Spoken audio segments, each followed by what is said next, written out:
Coming up, the Iowa Supreme Court rules on the Democratic primary ballot. And later, an Iowa grad makes a splash on Shark Tank with her business.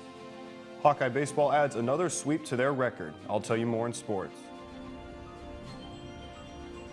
The temperatures may be increasing throughout the week, but don't let that cloud your judgment. I'll tell you more of the forecast and weather. All that and more coming up on this Monday morning edition of DITV News.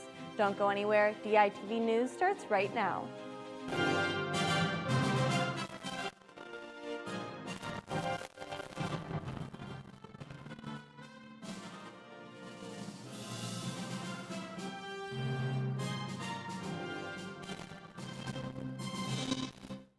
Good morning and thank you for tuning in. I'm Ashley Wheel. Abby Finkenauer received permission to run on the Senate ballot in June.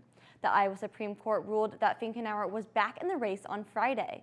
This motion is a rejection of a lower court's decision to disqualify the nominee from the ballot. Finkenauer says, quote, "This is a moment for all advocates for democracy, Democrats, Republicans, and independents, to celebrate the enduring strength of our democratic process and a reminder to never take it for granted," end quote. The two other candidates on the ballot are lesser known, which puts Abby Finkenauer as the projected front runner.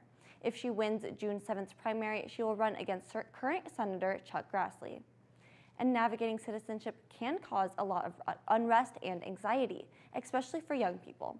DITV Opinions and Amplify editor Hannah Pinsky is in the newsroom with more on how two UI students handled such an unclear path. Hannah, who are documented dreamers and why aren't they included in DACA? Documented dreamers are children who grew up in the U.S. as dependents of their foreign-born parents who are long-term visa holders. They did not qualify for the DACA program because of their legal status when they arrived in the U.S. At 21, they're no longer eligible to be depending on their parents' visas, and if they don't get their own visa, such as an F1 student visa, they can face self-deportation. And how does this impact students who have this status at the University of Iowa? So when Pareen Matre and Kartik Sivakumar applied for colleges, they had to apply as international students despite living in the U.S. for a majority of their lives. Both of them had to apply for an F1 student visa, and Sivakumar had to go back to India to reapply for his student visa because he was denied the first time and had already aged out of the system. And how has the Iowa City community tried to support the documented dreamers?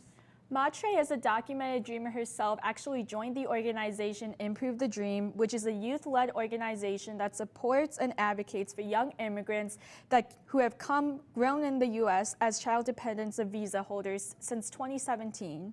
She had the opportunity to testify in front of Congress, and she said that the experience has motivated her and inspired her to advocate for other documented dreamers in the organization. Back to you, Ashley. Thanks, Hannah. And Erica Cole, a UI alum, earned a $100,000 deal on Shark Tank. The episode aired on April 1st. It detailed Cole's struggle with becoming an amputee and finding clothes that worked for the lower half of her body. Saw a pitch competition from JPEG. It was like $500 for pitching a viable business idea. And I was like, you know what? I think this could be like a cool business. So I entered the pitch competition. I mean, I was a student at the University of Iowa at the time. I was studying chemistry. But really, I was like, I could use the prize was a $500 scholarship. I was like, I could really use a $500 scholarship. Mm-hmm. Her business idea was to make pants for those with prosthetics or missing limbs. The company is called No Limbits. The idea began in 2018 when the Papa John School of Business was giving out a $500 scholarship for pitching a viable business opportunity. Ended up kind of exploring the idea of prosthesis covers and eventually pivoted into clothing because we were just finding that there was this very basic need that was not being met for people with disabilities. Cole won the competition and then won another one. She decided to continue to pursue the business venture with all the support she had garnered. The new Stanley Museum of Art is getting ready for its big opening on August 26th of this year. Staff are working to move pieces of the UI's art collection there, including the Jackson Pollock painting mural from 1943. An abstract mural inspired by Pollock sits in the lobby. This is a temporary installation and is part of a lobby artwork series entitled Thresholds. The building's initial exhibit will feature 100 works of art.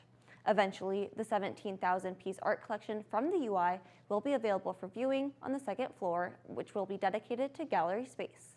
And the third floor will also have classrooms for community members to reserve that will hold easels and display a variety of pieces. It is the hope that this museum is not just for art, but will eventually hold live music and theater performances as well.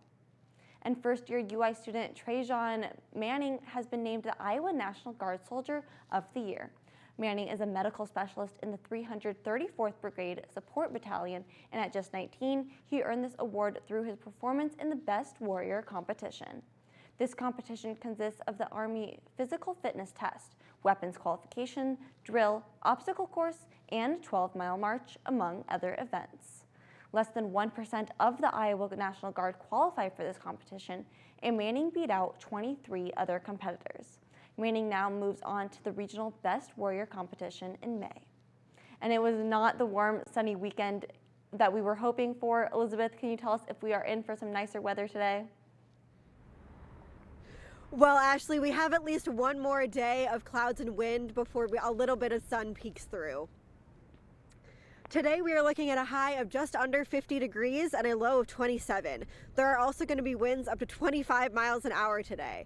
Tomorrow the sun will be out until about 5 p.m., but the high will only go up to about 52 degrees with a low of 43. As we look further into the week, the temperatures will really start to warm up. By Thursday and Friday, getting to the high 60s, but don't get too excited because then the rain will be returning. And even though it's a very chilly weekend, I did make my way over to Duane Banks Field to watch the Hawks take on Minnesota in baseball, and it was quite the game. Sam, can you tell us more? Thanks, Elizabeth. The Hawkeye baseball team posts a second-year sweep against the Minnesota Gophers yesterday at Duane Banks Field. This 9-3 win moves the team's record to 20-12 overall and 6-3 in the Big Ten. Iowa trailed 3-0 in the first 6 innings until the Hawkeyes came back to life in the 7th with 8 runs on 7 hits. To get a win today, especially how, coming back late like that, really good for the confidence and good for the psyche of the team. And Iowa scored its 9th run in the 8th when Williams doubled and then scored on a wild pitch. Iowa's won 4 straight games this season, tying its best winning streak. The Hawks will host Bradley tomorrow night at 6:05 p.m. The University of Iowa track and field team had a busy weekend in California with the competition at the Mount Sac Relays in Ontario and the Beach Invite in Long Beach. Sophomore Paige McGee ran a lifetime best 58.46 at the Beach Invite in the 400-meter hurdles and moved to 7th all-time on Iowa's top 10 list, finishing 3rd. The men's 400-meter hurdle group had a strong day, putting the Hawks in the top 8. Freshman Khalil Johnson was the top finisher for the Hawks in the 110-meter high hurdles, and sophomore LaSarah Hargrove finished 8th in the final of the 100-meter dash at the Mount Sac Relays after running 11.37 on Friday to qualify. Up next, the Hawks will use this momentum when they host the Musco Twilight next Saturday in Iowa City. The Hawkeye softball team was defeated by Ohio State 10-5 in the series finale at Pearl Field. Ohio State put numbers on the boards first with 3 runs on 4 hits in the first inning. The Buckeyes also added 3 runs in the second frame. Iowa was able to find relief, scoring 3 runs in the 5th inning after Klosterman and Carter singled and Lecker homered off the scoreboard. The Hawks were able to add 2 more runs in the 6th, but it wasn't enough to top the Buckeyes. The Hawks head to Champaign, Illinois for a 3-game series this weekend. The Iowa women's tennis team suffered a defeat against the Michigan Wolverines 4-0. The nationally ranked Wolverines swept the Hawks, capturing the doubles point. Michigan opened singles play with victories and clinched the singles point after Michelle Bacala fell 6-3 and 6-0. Iowa hopes to bounce back when they travel to Lincoln, Nebraska in the regular season finale.